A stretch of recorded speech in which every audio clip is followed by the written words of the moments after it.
का कमेंट ये था कि सर बताइए कि वोट इस समय किनको करे किनको नहीं करे, आपके दृष्टिकोण से कौन अच्छे। तो अभी इन सारी बातों का हम जवाब देने वाले हैं। आपको ऐसे लोकतंत्र है, लोकतंत्र में हर किसी को आजादी है, आप अपने मत का अधिकार स्वयं कर सकते हैं, किसे देना है किसे नहीं देना। लेकिन बात रही मैं किसे वोट करने वाला हूं, मेरा वोट करने का माध्यम क्या होगा, दिशा क्या होगा, डायरेक्शन क्या होगा, किस डायरेक्शन पे हम वोट करेंगे, तो आप लोग शुरू से अंत तक जरूर देखिएगा। एक एक चीज को हम समझाएंगे इसमें वीडियो के माध्यम से। तो चलिए पहला ये बता रहे हैं कि वोट जो हम कर रहे हैं किस आधार से, हम लोग को कहां वोट करना चाहिए नहीं करना चाहिए। बहुत से लोगों का ये भी कमेंट था, कहना था कि सर हम लोग को अनाज भी दिया जा रहा है तो कम बड़ी बात है। तो जो लोग ये क्वेश्चन किए थे उनके लिए सबसे पहला मेरा ये क्लास जो है उनके लिए है, थोड़ा सा समझिए। ये हमारे इंडिया का बिगर है, मतलब कि हमारे देश का भिखारी है। जिनको आप स्क्रीन पे देख रहे हैं सारा का सारा भिखारी है, सारा पर्पस वोटिंग से ही है, थोड़ा सा समझिए। ये बेचारा भी भिखारी है, ये बेचारा भी भिखारी है, ये भी भिखारी है। देखिए यहाँ धान गेहूं चना इसको मिल रहा है, जो भी इस फिगर में है यहाँ पे बोर्ड पे स्क्रीन पे ऐसा भिखारी है। आप ये फिगर में थोड़ा सा गौर से देखिए, इसके पास क्या चीज का कमी है, किसी चीज का कमी नहीं है। इनके पास देखिए किसी चीज का कमी नहीं है। ये छोटी सी बच्ची और बच्चा को देखिए किसी तरह का कमी नहीं है, कोई भी कमी नहीं है। यहाँ पे माता राम है, माता राम को कोई कमी नहीं है। यहाँ पे बहुत से बिगर है भिखारी भाई जो अपना हाथ को फैलाए हुए। थोड़ा सा इस पे हम फोकस कर रहे हैं। जो भिखारी है इनको क्या हम इससे आगे नहीं ले जा सकते हैं, इसको ऊपर नहीं उठा सकते हैं। ये छोटे से बच्चे को अगर हम लोग बात करें तो ये बच्चे को, इस बच्चे का डायरेक्शन को चेंज किया जा सकता है। जिस डायरेक्शन में अभी ये कहीं हाथ फैला दे रही है, किसी साइकिल वाले के पास, किसी मोटरसाइकिल वाले के पास, किसी चौराहे पे, तो इसके डायरेक्शन का अभी जो इसका वर्क है इसको कहीं और बेटर तरीका से निकाला जा सकता है। इसको कब हम निकालेंगे, जब ये लत नहीं लगाएंगे। लत कहने का मतलब कोई भी भिखारी हम लोग के टोला में ही होता है या हम लोग के यहाँ मांगने के लिए आते हैं, कहीं प्लेटफॉर्म पे मिल जाते हैं, कहीं चौक चौराहे पे मिल जाते हैं। हम लोग तुरंत क्या करते हैं, उसको 5-10 रुपए का सिक्का दे देते हैं, या जो भी आधार होता है, जो भी स्वेच्छा होता है, उस आधार से इस भिखारी को क्या करते हैं हम लोग दे देते हैं। जब दे देते हैं तो इसका तो गुजर बसर चल जाता है, लेकिन ये आगे सोच नहीं पाता है क्या करना है। लेकिन जिस समय हम लोग इसके हाथ में ये रुपया, ये सिक्का डालते होते हैं, ये सिक्का डाल रहे होते हैं, काश हम लोग एजुकेटेड है, इनके पास एजुकेशन का कमी है। एजुकेशन को भी समझिए, सारी की सारी बातें जा रही है बोर्ड पे ही, आपको समझना होगा। इसके पास एजुकेशन का कमी है, लेकिन ये 10 रुपया 20 रुपया में बंधा है, अच्छा खासा मजदूरी कमा लेता है।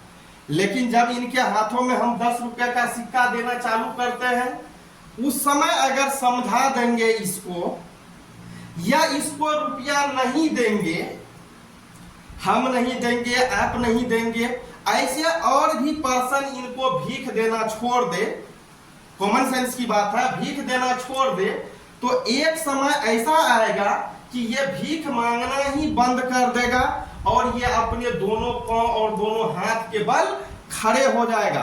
न तो आपके पास आएगा हाथ फैलाने के लिए, न तो मेरे पास आएगा हाथ फैलाने के लिए। जब इनको ये नेचर दे देते हैं, कहने का मतलब 10 रुपया नहीं दे करके अगर इसको हम शिक्षा दे देते हैं तो ये आगे अपने पांव पे खड़ा हो जाएगा। शिक्षा इसको क्या दे सकते हैं कि आपको हम भीख नहीं देंगे, क्योंकि आपके पास हर कुछ है, हर दृष्टिकोण से आप संपन्न है, इसलिए आपको भिक्षा नहीं मिलेगी, भीख नहीं मिलेगी। तो ये बेचारा अपने पांव पे खड़े हो जाएंगे और ये 2 रुपया अच्छा से कमाने लगेगा।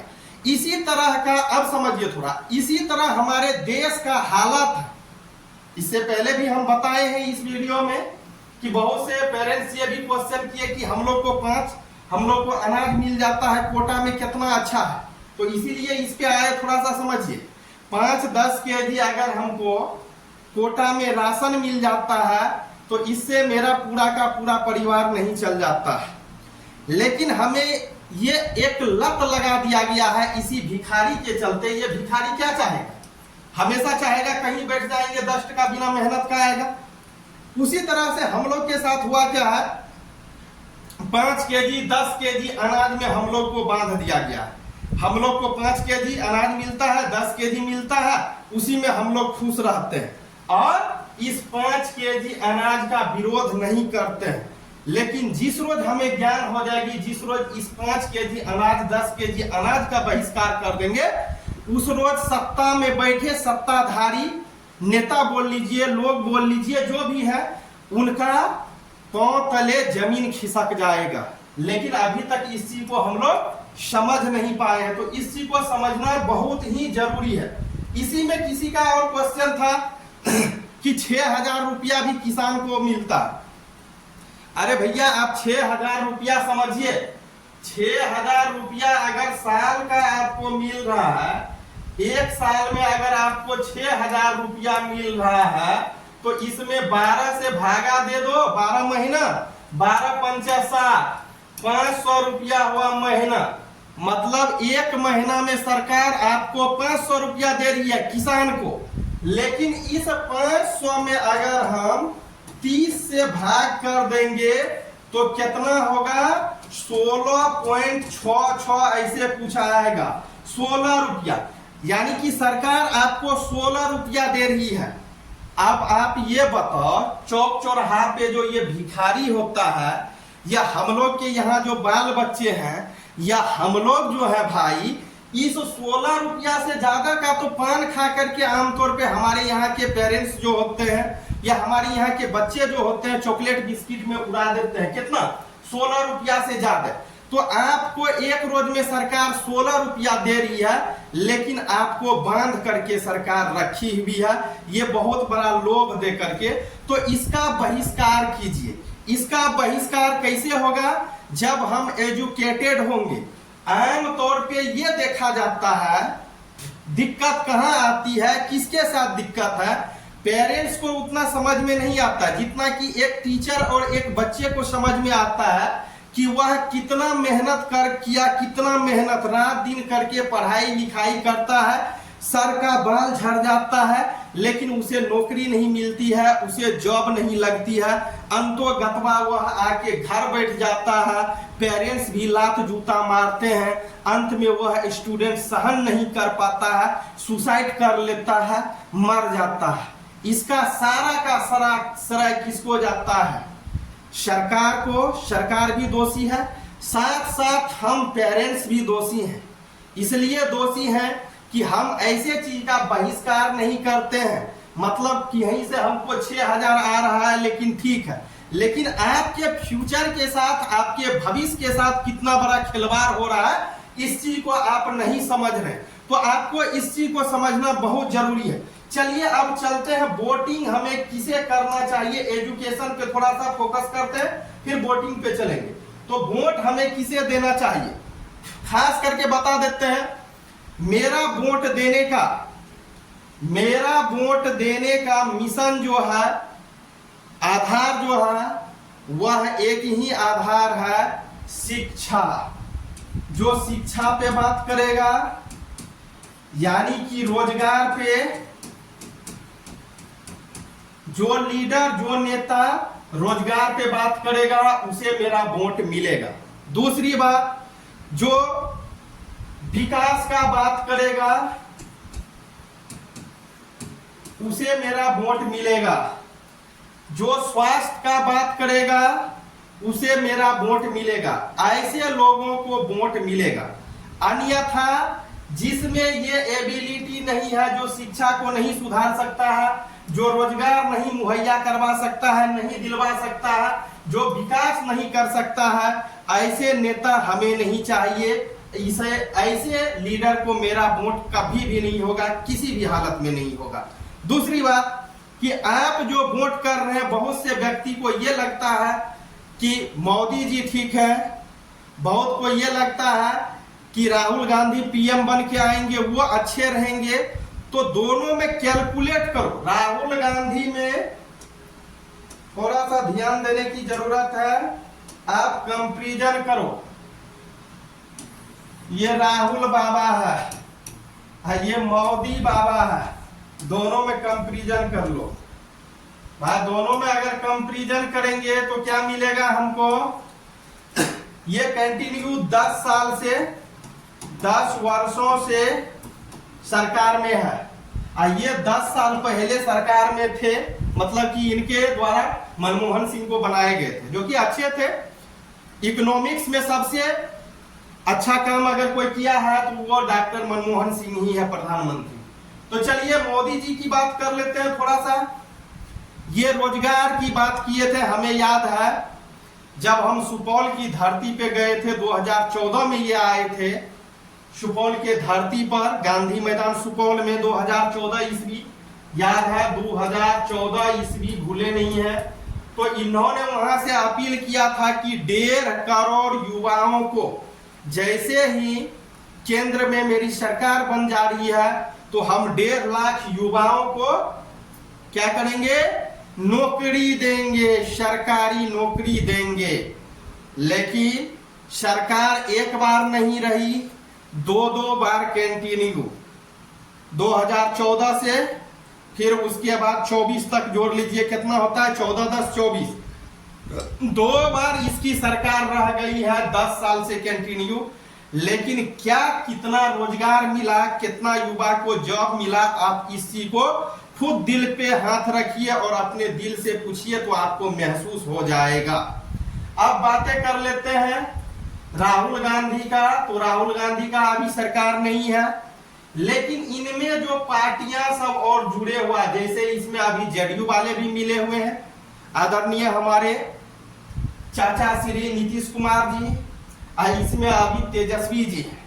तो अगर बात कर ले इधर बिहार की 17 महीना का, तो 17 महीना में 17 महीना में कितना नौकरी दिया, 3.5 लाख प्लस नौकरी दिया, 3.5 लाख प्लस नौकरी दिया। तो हम इस आधार से चयन करेंगे, ऐसे लोगों का चयन करेंगे जो हमें अच्छा डायरेक्शन में ले जाए, हमारे देश को आगे बढ़ाए, हमारे बिहार को आगे बढ़ाए। हमारे बिहार के सारे युवा अगर आगे बढ़ेंगे तो जाकर के हम सक्सेस करेंगे और मेरा बिहार कहीं न कहीं अच्छा समृद्ध बिहार बनेगा, अन्यथा नहीं बनने वाला है। रही बात लोकल पॉलिटिक्स की, जैसे अभी पूर्णिया में वोटिंग समाप्त हो गया, अब तीसरे चरण की वोटिंग जो हो रही है वह हो रही है हमारे सुपौल जिला में। सुपौल जिला से जो कैंडिडेट हैं, आरजेडी के उम्मीदवार हैं चंद्रहास चौपाल जी, जेडीयू से हैं आपको दिलेश्वर कामत जी, और निर्दलीय से है आपको बैद्यनाथ मेहता जी। तो अब इन तीनों में किसे वोट करें, आप निगेटिव पॉजिटिव करो। तो सबसे पहले तो ये देख लो कि वर्तमान में जो सरकार थी, इससे पहले कहने का मतलब मेरा ये है कि अभी कोई सरकार नहीं है, इसलिए नहीं है कि आचार संहिता लागू है, केंद्र में अभी सरकार नहीं है। तो इससे पहले जो हमारे यहाँ के सांसद महोदय थे, कितना काम किए हमारे गांव के लिए, हमारे समाज के लिए, ये आपकी नजर के सामने है, ये हम नहीं बताएंगे, ये खुद सोच लीजिए। फिर देखिए इससे पहले जो थे वो क्या किए, तो आपको सारे का सारे चीज मिल जाएगा। तो हर चीज को आप सभी युवा साथी से, सभी पेरेंट्स से मेरा अपील है कि लोकतंत्र में सबसे महत्वपूर्ण भूमिका जो निभाता है वह युवा साथी निभाते हैं। हमारे देश के जितने सारे मतदाता गण हैं, जितने सारे वोटर्स हैं, इनका अहम योगदान होता है। ये नहीं तो देश हो या राज्य हो, सरकार नहीं हो सकता है। अगर देश और राज्य में सरकार स्थापित करती है तो वह जनता ही करती है, ये बात आपको याद रखना है। लेकिन आज आप राजा हैं, और इससे पहले जो राजा थे केंद्र में, यह राज्य की भी बात आप ले सकते हो, 2025 में चुनाव है, तो केंद्र में और राज्य में जो सरकार है यह थी, ठीक ना, आज वो जनता के तरह भटक रही है। उनका सारा का सारा एक ही निगाह आपके ऊपर टिकी हुई है कि सारा जनमानस, सभी जनतागण, सभी युवा साथी अगर हमको वोट दे देते हैं तो हम अपना सरकार पुनः बनाएंगे, और जब ये उनका सरकार बन जाती है तो वह सही डायरेक्शन में काम करेगा कि नहीं करेगा, ये तो आने वाला टाइम जैसे बता रहा है अभी उसी तरह से बताएगा। तो अभी आप राजा हैं, अभी जो भी वोटर है सब राजा है, तो आप लोग को कैसे प्रजा चाहिए, अभी आप राजा का चयन नहीं कर रहे, अभी आप प्रजा के समान चयन कर रहे, क्योंकि राजा का पावर अभी आप में है, आप उनका चयन कर रहे हैं, राजा का राजा बनाने के लिए जा रहे हैं। इसलिए आप जब उनको चुन रहे हैं, बनाने के लिए जा रहे हैं, तो उनसे बड़ा भगवान, उनसे बड़ा राजा आप हैं।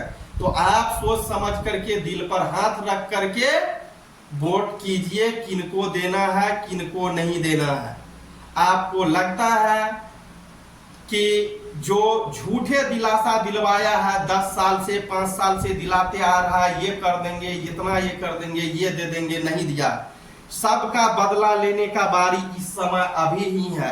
तो आपसे आग्रह है कि आपका वोट कीमती है, आप सोच समझ करके वोट देंगे। पुनः कहेंगे, जो तरक्की करवा रहा है बिहार में, जो बिहार को सींच रहा है, जो देश को सींच रहे हैं, जो नौकरी युवाओं को दे रहा है, जो दिलवाने का काम कर रहा है, जो शिक्षा को आगे बढ़ा रहा है, जो स्वास्थ्य को आगे बढ़ा रहा है, जो विकास कर रहा है, ऐसे व्यक्ति, ऐसे लीडर हमारे आदर्श हैं। और हम सभी मतदाताओं का दायित्व बनता है कि ऐसे व्यक्ति को, ऐसे पर्सन को, ऐसे लीडर को अपना वोट जरूर दे।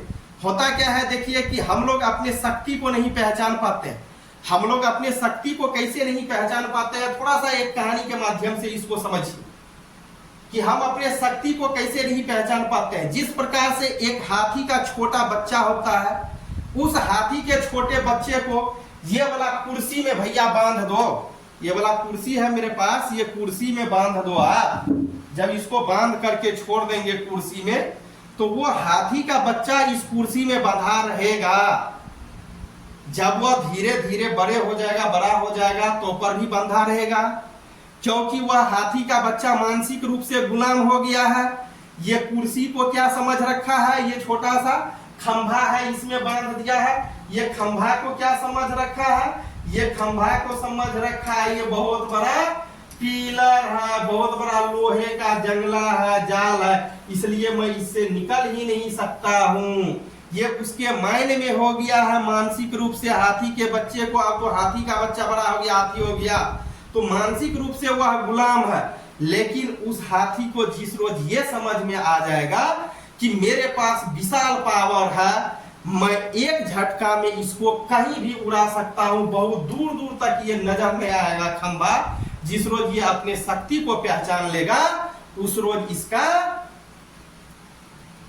ये गुलाम की जंजीर से निकल जाएगा। अभी तो गुलाम है ना, उस रोज इसको आजादी मिल जाएगी। जस्ट इसी तरह से हम सभी जनता, हम सभी युवा साथी जिस रोज अपने शक्ति को समझ ले, शक्ति को हर कोई समझता है, लेकिन उस शक्ति को किधर यूज करना है इस चीज को समझ ले, तो देश क्या विदेश में मेरा डंका बजेगा और विदेश में चर्चा होगी देश की। तो याद रखिए, आपको वोट कहां करना है, समझ गए। पुनः हम एक बार बता देते हैं, हम लोग का वोटिंग कहां होनी चाहिए। हम लोग का वोटिंग जो होगा रोजगार पे होगा। अंत में देख लीजिए, मेरा वोटिंग जो होगा रोजगार पर होगा, रोजगार पर करेंगे। दूसरा शिक्षा पर करेंगे। तीसरा जो करेंगे हम विकास के मुद्दा पे वोट करेंगे। विकास के मुद्दा पे, विकास के मुद्दा पे वोट करेंगे। ये 3 चीज है मेरा वोट करने का आधार, इसी पे हम लोग वोट करेंगे। रोजगार पे, शिक्षा पे, विकास पे, न कि मंदिर मस्जिद के नाम पे हम वोट करेंगे।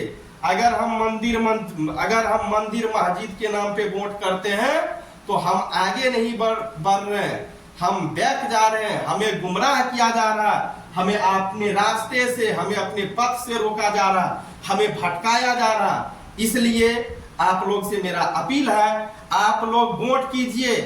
हर किसी को जिसको इच्छा मन है आपका उसको कीजिए। बहुत सारे कैंडिडेट्स हैं उनको आप कीजिए, उनमें चयन ये कीजिए कि वास्तव में अच्छा कौन है, वास्तव में आज तक कौन किया है, क्या किया, क्या दिया, नहीं दिया, कौन अच्छा है। अगर हम इस पे जाएंगे तो जरूर मेरा राज्य, मेरा देश का जो ये चुनाव है जरूर आगे बढ़ेगा और बहुत बड़ा फायदा हमें मिलेगा।